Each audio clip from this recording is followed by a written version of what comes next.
So, okay. Okay. Zoom is now live. The last bit I need to do is to actually click go live on YouTube, then it should be fine. Yeah. Okay. Okay. Will you be monitoring comments throughout the session?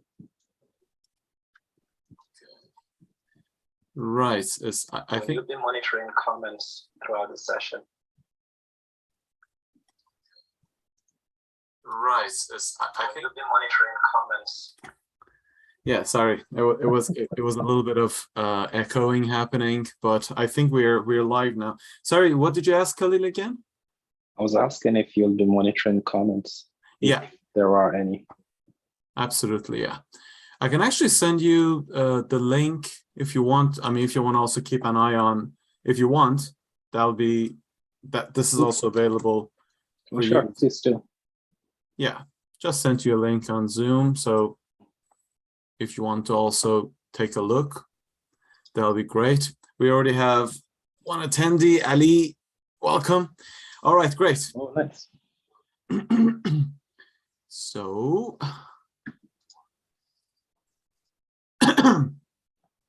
I would say let's just wait maybe for a couple more minutes if there are more people coming in. Maybe one more minute. Because then that would be awkward for us to just wait. Absolutely, it makes sense. I agree with you on that. Yeah. So yeah, while we're waiting, I'm absolutely excited about this, and thanks a lot for doing this, Khalil. This is going to be amazing. It's my pleasure. I've been really excited about it, dreaming about it, thinking about it in the morning when I eat food. So let's see how it goes. Yeah, fingers crossed. All sorts of things could go wrong, and that's the excitement, isn't it? Yeah, I'm trying to be positive here. I think there'll be a lot more going right than wrong. So let's see how it goes. Absolutely. You know what I'm really excited about is not the actual possibility of things going wrong, but also like how we go about solving them. Like even down to Googling the stuff, how to Google, what to Google. Those are important stuff. I think that makes sense a lot, and that's where secrets lie. In most cases, solving problems isn't the polished solution we tend to see, where people just kind of wake up in the morning and write 10 pages of code, and that solves everything. There's also like a lot of experience that goes into how do I tailor my queries so that Google tells me the right answer. And I think that, that could be really helpful as well. So absolutely, I'm hoping we can share that with the audience. Absolutely. That's right. Okay, so let's just get started. What do you say, Khalil? Sure. All right, great. So welcome, everyone. This is the first video of a very exciting series on ML And as you might have seen, the advertisements for the series is a mixture of deep learning, so the machine learning component of things, along with MLOps stuff. So my dear friend, Dr. Khalil Muhammad, has agreed to collaborate with ML to create this exciting series. I'm really happy to have him here. And I'm sure that it's going to be an amazing series where we mix deployment development side of things with the machine learning side of things. So first of all, welcome, Khalil. Really nice to have you here. It's a pleasure. Thank you, Mehran. The pleasure is all mine. I have been stalling in this. I remember the first time we talked about this was a few years ago, and what started as a few blog posts has now materialized into something really huge. So it's an honor to be part of it, and I'm hoping I can make a lot of contributions going forward.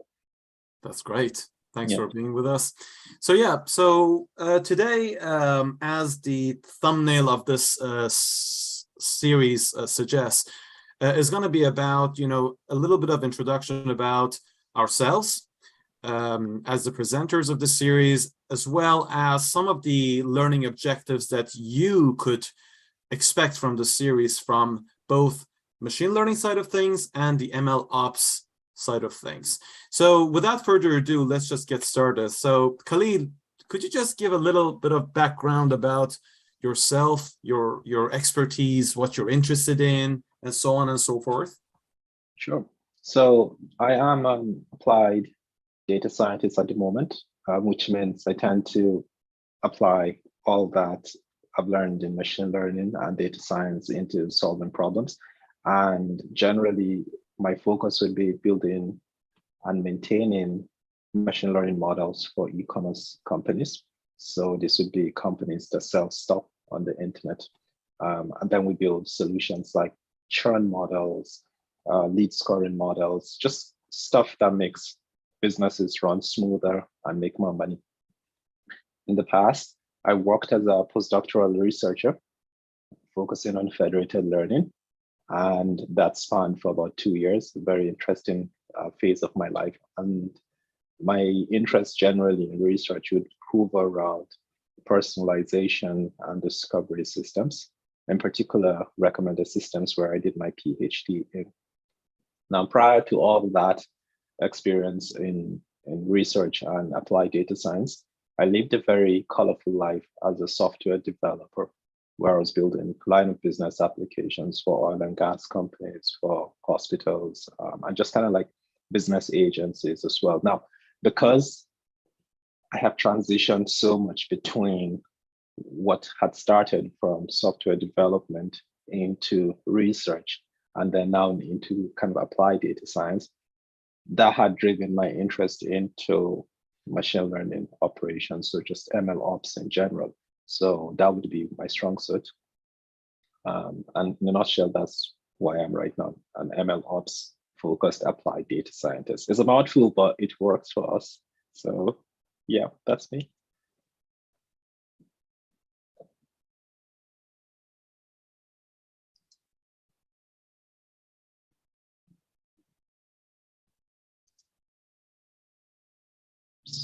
Sorry, I think you're muted or something because I can't hear you.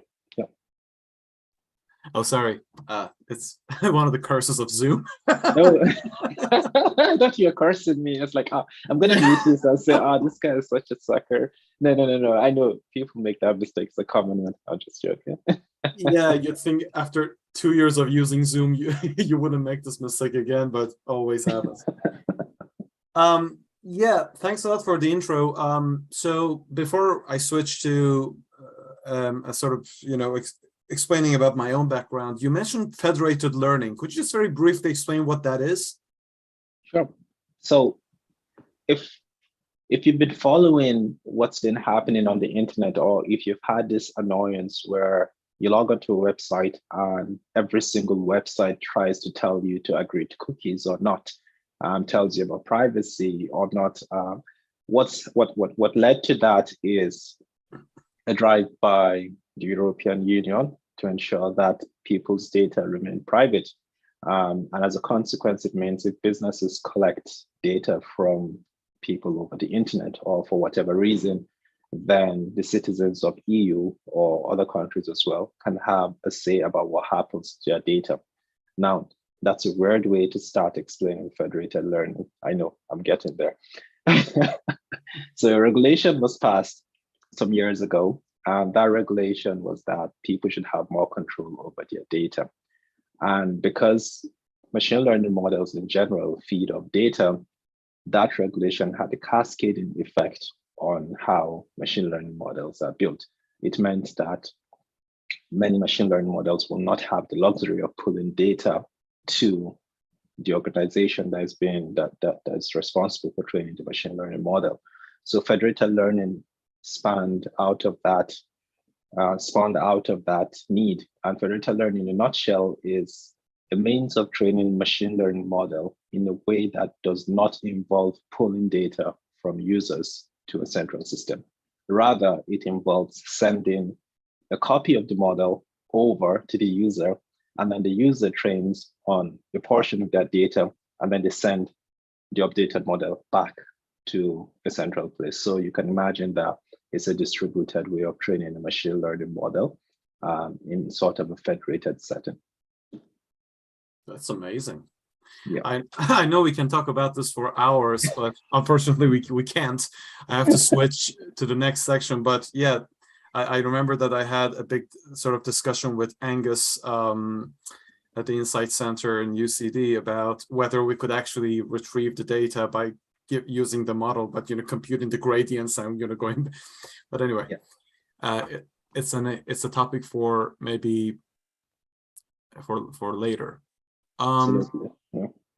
Yeah, anyway, so let's move to let me also talk about a little bit about my own background. So hi everyone, I'm Mehran. I'm the founder of ML-Dawn. Also, I'm a big enthusiast of machine learning. I've been doing machine learning for the past maybe around 6 years. So I did my PhD in the area of deep learning, in particular in anomaly detection or novelty detection. And the main contribution was that I developed a novel artificial neural network for the task of anomaly detection, where the job was to detect anomalous heartbeats using ECG data. So you could assume multivariate time series as the type of data, and the task was anomaly detection. And I've been a postdoc for the past year and a half. And right now we're developing deep learning models to be able to detect calcification detection in carotid arteries of patients using CT scan images. So again, medical realm.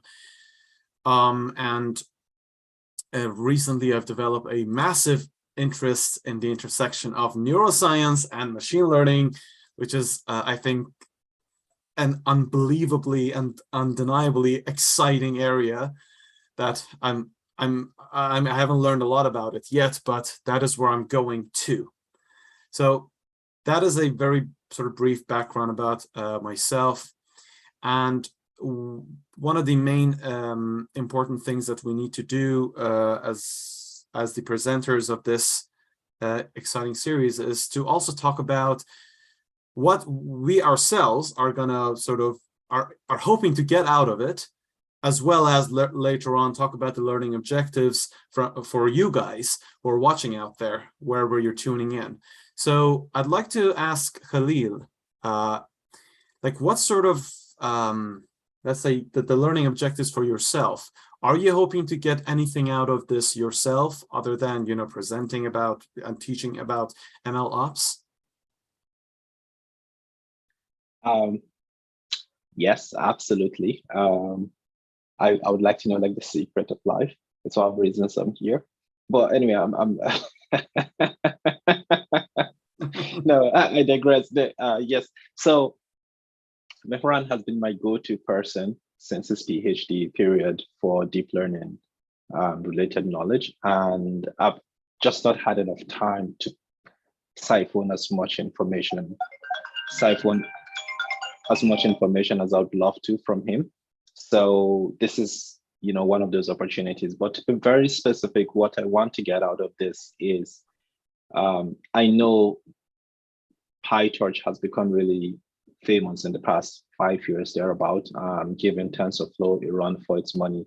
To a certain extent, even beating TensorFlow in some areas in terms of usability and accessibility. So for me, the core thing I want to get out of this is not just the syntax of, PyTorch and how deep learning works. I have an idea of how that happens.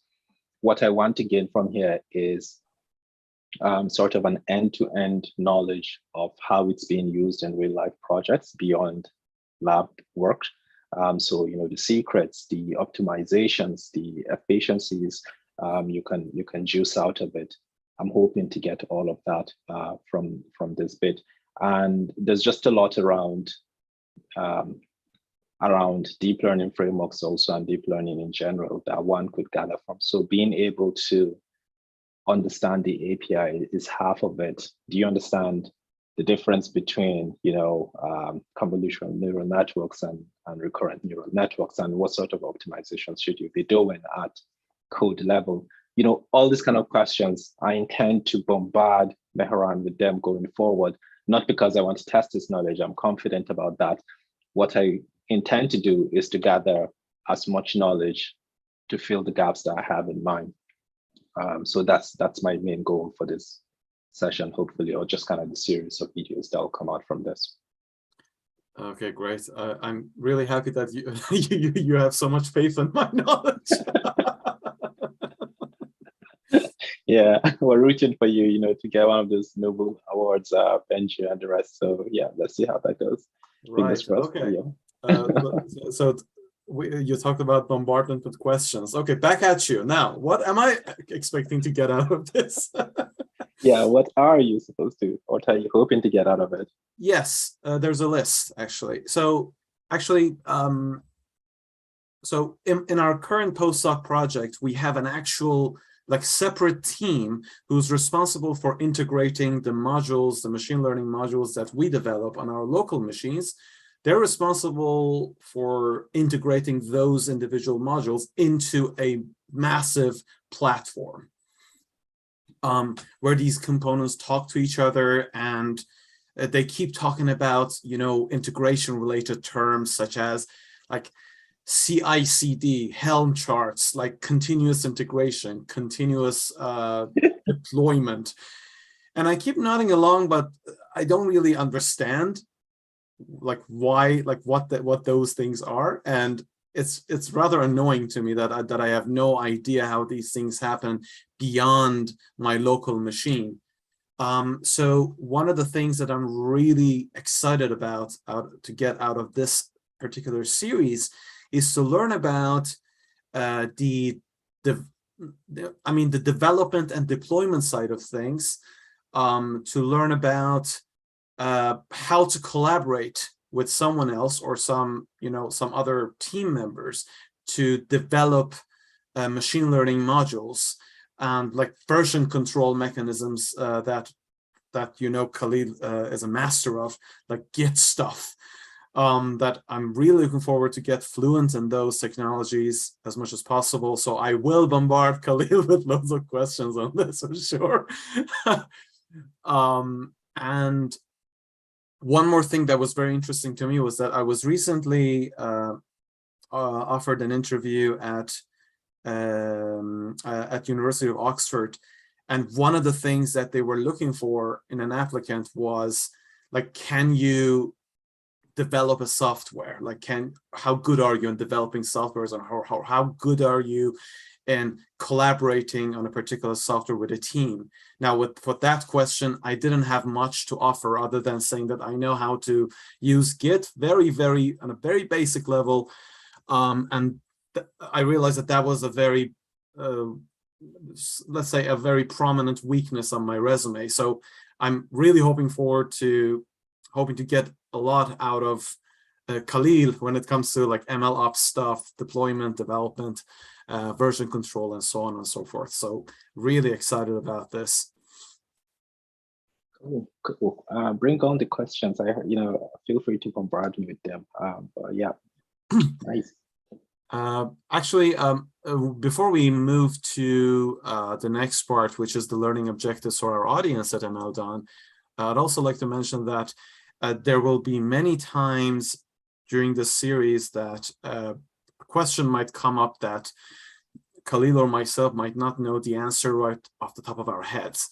Again, that's another part of the excitement. We might just start Googling just to make sure we are not, we're giving the absolute best answer that we could possibly give.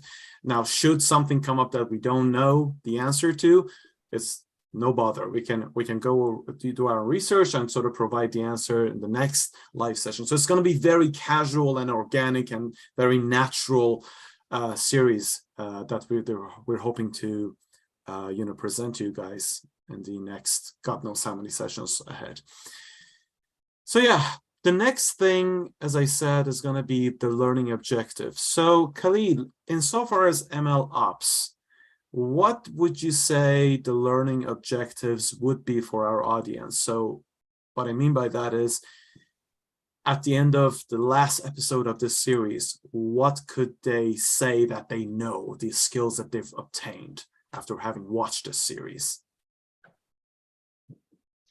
Okay. So first of all, it would help to know,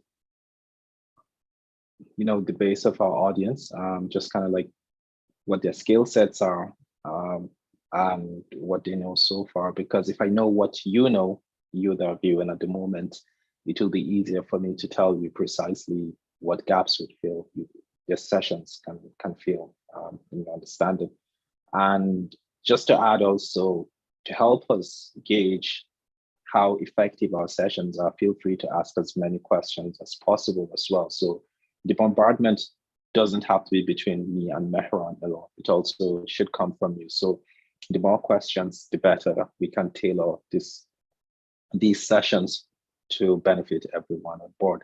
But in terms of my experience as a researcher and then kind of going into applied data science and then now ML ops, I tend to define ML ops as the last mile, the missing part between what happens in lab, which is the most essential, to getting a final solution out in front of the people. And when you talk about that last mile, it's fancy terms in industry, they would say operationalization, or they find this really weird long nouns to describe the process of just kind of putting your models into operation. That's basically MLOps. And to do that, in most cases, it requires talking to people. It requires exchanging code between you and other people. It also requires exchanging code between one service, which is kind of like, think of it as a computer service with another computer service. And this kind of like collaboration and exchange is driven by a set of tools. So one of it would be Git. And unless you've been living under a rock, you know a little bit about what Git is.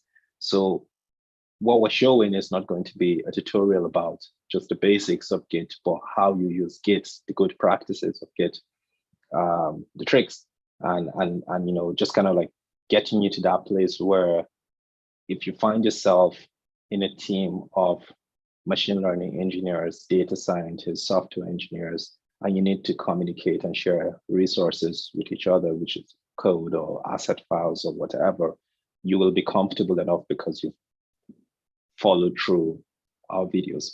The other bit would be what Mehran has said, the cryptic terms like CI/CD, LinkedIn, and all the other jazz that comes along. We'll throw a lot of terms here and there, but in a nutshell, what CI/CD means is continuous integration and continuous deployment. And I'll describe this further down the line in subsequent videos, but you can take away from this video today that CI means continuous integration. You are continuously integrating the work you've done into a bigger body of work. And by pushing code to GitHub or some central repository, that set of processes that does the integration happens. So take away from it that you're just integrating smaller chunks of work into a larger, more observable piece of work. And then continuous deployment would mean that once you've integrated that code, you could deploy versions of that code to either staging or production. So this could be like intermediary mediums or final mediums, just kind of like a stage where you can observe what you've done, or other people can observe it. So we're going to touch on that. We're also going to talk a lot also around the Amazon data stack or just kind of data platform. So all the tooling around AWS that allows you to deploy models. So things like step functions, things like DynamoDB. They'll be really weird to you at first, but we'll try and draw analogies between those fancy cloud platform tools with tools that you're familiar with. For example, DynamoDB. One very loose analogy would be to think of it as a Python dictionary in the cloud. That's a very loose definition of it. Now, if you anytime you hear DynamoDB and you think of a dictionary, it makes sense to you. It's just that one resides in your memory the other one resides in your cloud. So going forward, I'll try to outline some of this in subsequent sessions. Mehran and I will kind of go through some of this list, but we're also looking for ideas from your own end. Is there a fancy term you've heard somewhere else that you want us to incorporate into the video? If so, just kind of let us know going forward. So in a very loose and a very high level point, I'll be covering things like collaboration tools, Git, project management, all the other fluff that involves talking to people. And then we'll also deal with the things that involves exchanging code, so CI/CD, cleaning code like Black, linters, MyPy, and then also deploying code, which would be things like AWS and all the tools on the AWS. Yeah, hope that gives you an idea.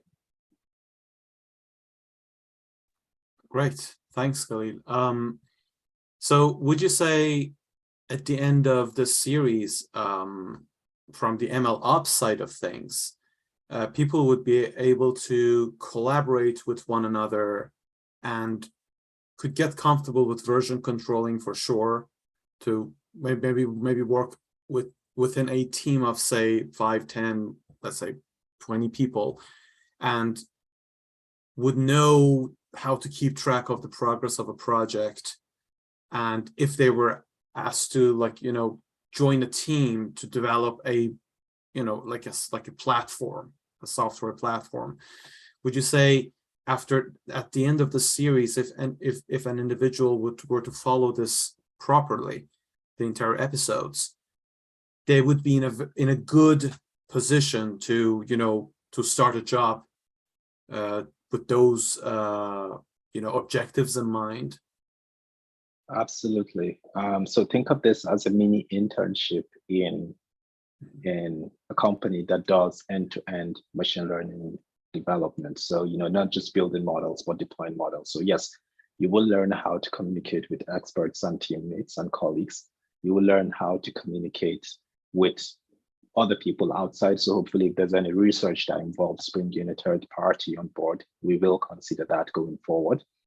So machine learning models aren't built in a vacuum. In most cases, you have to deal with experts, domain experts, right? So if necessary, we might consider that in here. If we don't, we'll give tips on how to go about factoring in such contributions and facilitating that communication. You will learn to be extremely comfortable, dealing with Git, resolving errors in Git, not being the person who deletes the company's repository, avoiding shooting yourself in the foot. So you're going to learn that. But more importantly, you would also learn how to deploy your model. And then finally, how to monitor that model. And we'll talk about things like model retraining, because, I'm sure Mehran will bring that up in one of his chats. He's very excited about concept drifts and feature drifts and model drifts. So these things do happen. You don't just train a model and then you walk away and hope that the model continues working forever and ever. It never happens that way. So we're all going to cover the end-to-end development, deployment, and maintenance of machine learning models. And if you follow through, ask a lot of questions, hopefully once you come out at the other end of this series, you should be confident enough to walk through any interview. And more importantly, do the job yourself. That's a very exciting achievement. That's great. So I might, for one, I can say that I'm really excited about this. And one of the good signs about everything that you just said is how much how many words I didn't know, basically, like how many expressions, or let's say expert terminologies that you use, how many I didn't know. That's a good sign for me. It means that I have a lot to learn. So really looking forward to it. Thanks a lot, Khalil. So what are the learning objectives from the machine learning side of things? So you will learn throughout the series how to read in your data. The data could be, for example, images, as Ali is sending his question in the chat box. Yes, we can work on image data for sure. So whatever the data is. It could be time series, it could be static images, it could be whatever it is, doesn't matter. You will learn how to read in that data using Python and standard Python libraries such as scikit-learn. And then you would learn how to pre-process this data. This is very important, how to pre-process different types of data. So if it's a time series data, there are certain considerations that you need to take into account, whether, so by considerations, I mean, when there is temporal dependencies, things might change. When you say normalization, normalization would mean something slightly different when it comes to time series, as opposed to non-time series data, static, non-temporal data. You will also learn how to develop actual machine learning models. In particular, we'll be looking at deep learning models, and this is where we get into PyTorch as a very popular sort of, let's say, platform where you could actually develop deep learning modules. It's very easy to work with. It's very fluent. It flows well. It's not as difficult as certain other platforms that are out there. I don't want to besmirch any other module out there, but yeah, let's just say, yeah, any other library out there, but let's just say we're going to stick with PyTorch for sure, for all the good reasons that you'll see in the future. So we will learn how to develop a model, and then we will learn how to divide the data into learning, validation, test set. We learn why we need a validation set. We learn about concepts such as overfitting, underfitting, a good fit. We will learn how to fine-tune the hyperparameters of our models, such as the number of layers, the number of neurons, the activation functions that we could use within our neural network. We will learn how to evaluate our model. This is very important because sometimes by using the wrong evaluation metric, you will suffer from the illusion that your model is doing fantastically well, but it might be doing terrible, actually, right? Terribly.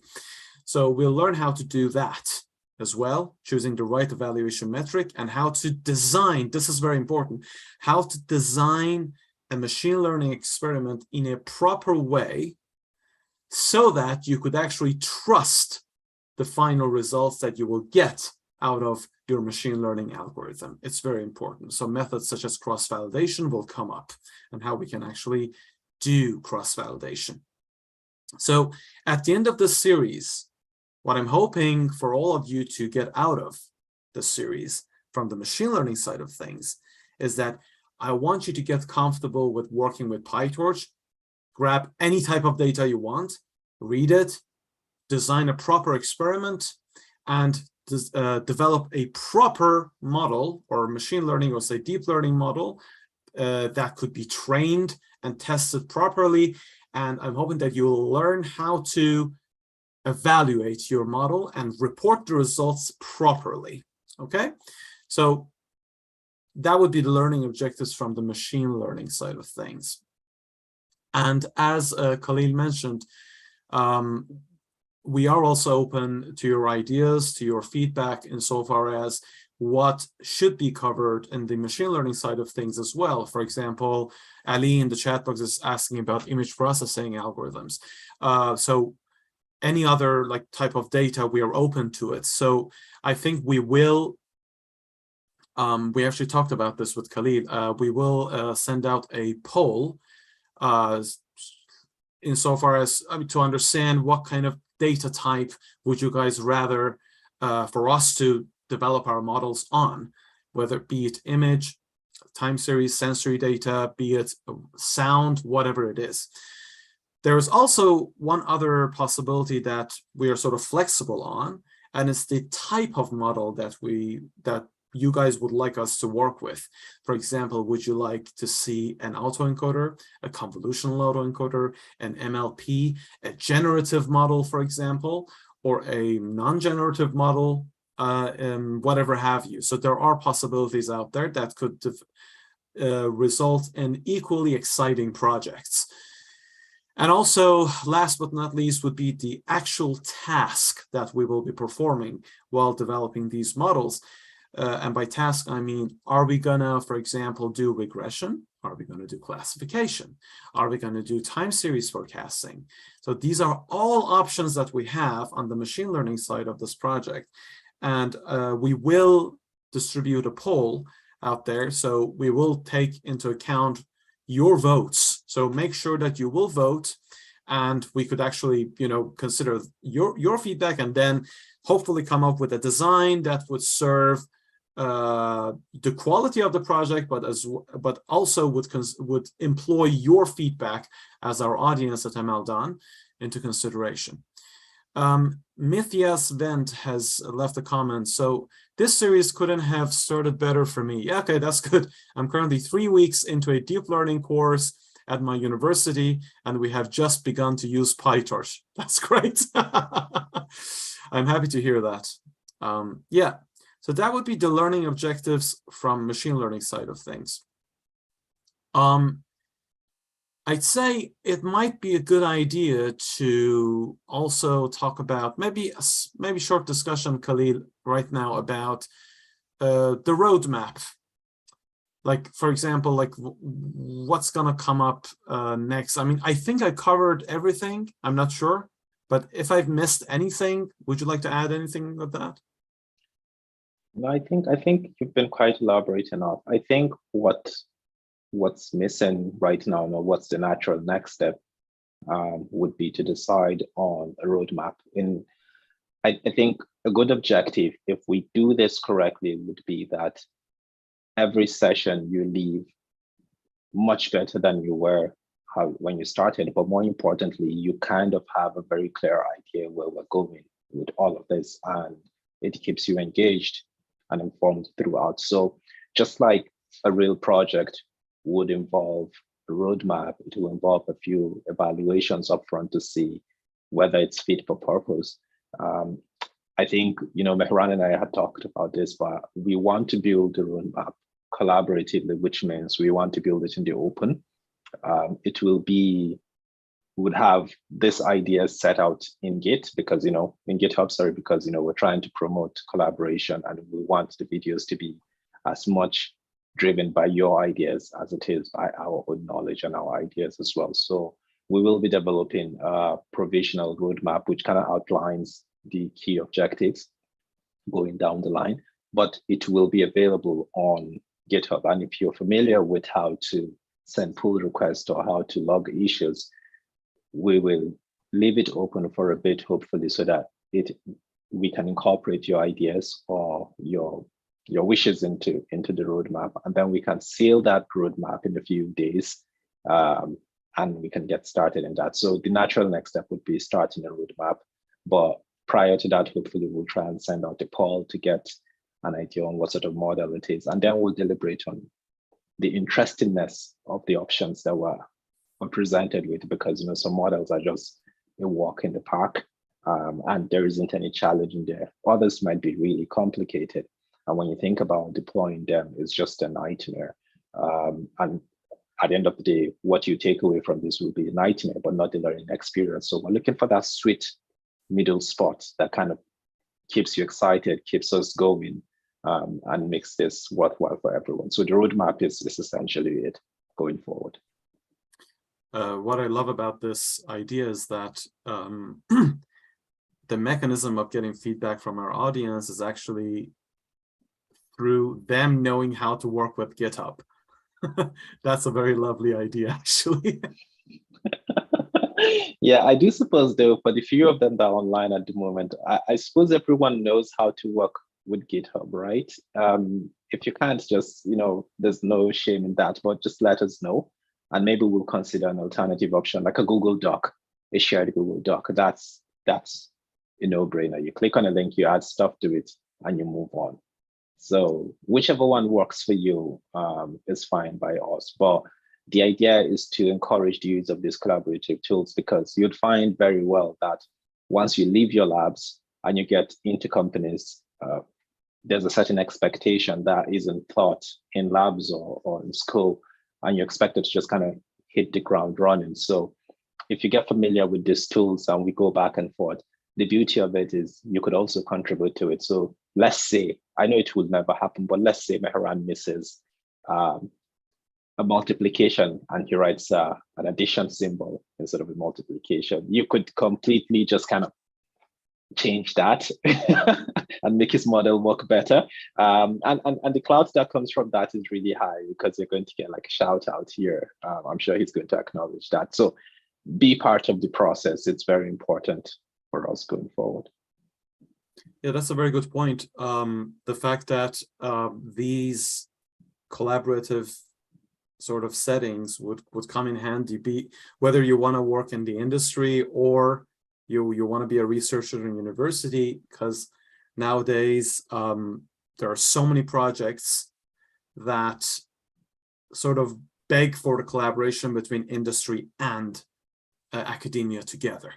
So you're dealing with more than, like, for example, in our project, there are like 10 people working on the same sort of GitHub group. So we're all sort of contributing to the same repository. So even though I'm an academic researcher, I need to know how to deal with all of these issues that might come up, and I'm not nowhere near as good as I should be. So I'm really, really excited about this. Yeah, I think there's a comment from Parviz. Yeah, I don't know if you've seen that. Yeah, he's asking if we can work on something NLP related. So if I may, I think we will look into it as well and maybe add that to the poll. So if possible, we'll try and incorporate that, or at least just kind of look into it, and eventually the crowd will take it. So the more votes we have for each idea, the better. But then again, I would say, because this isn't just about, building models, it's building models from the alpha point of view to the omega point of view.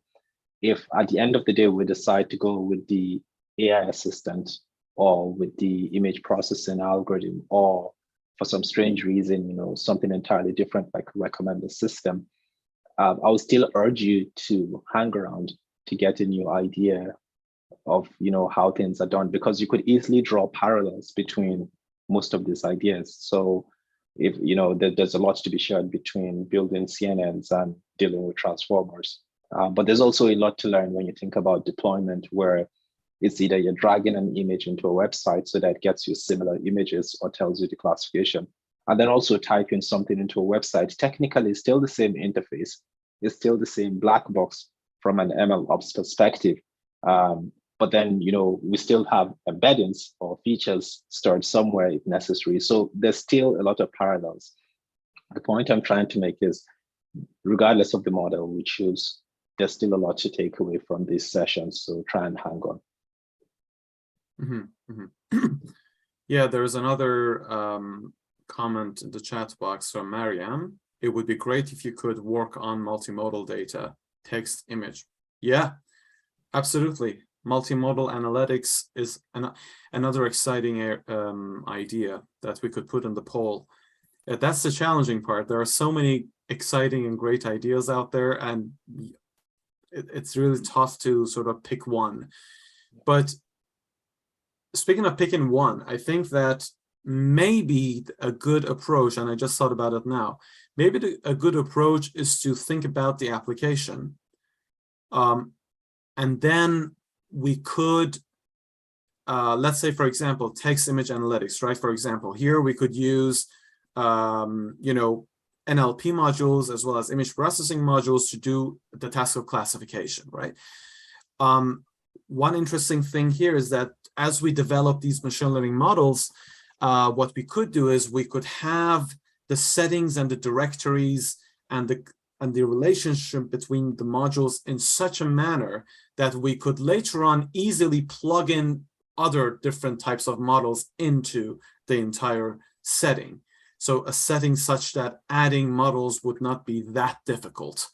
And it would be like a Lego, like we could add different pieces, or we could remove pieces like a Lego.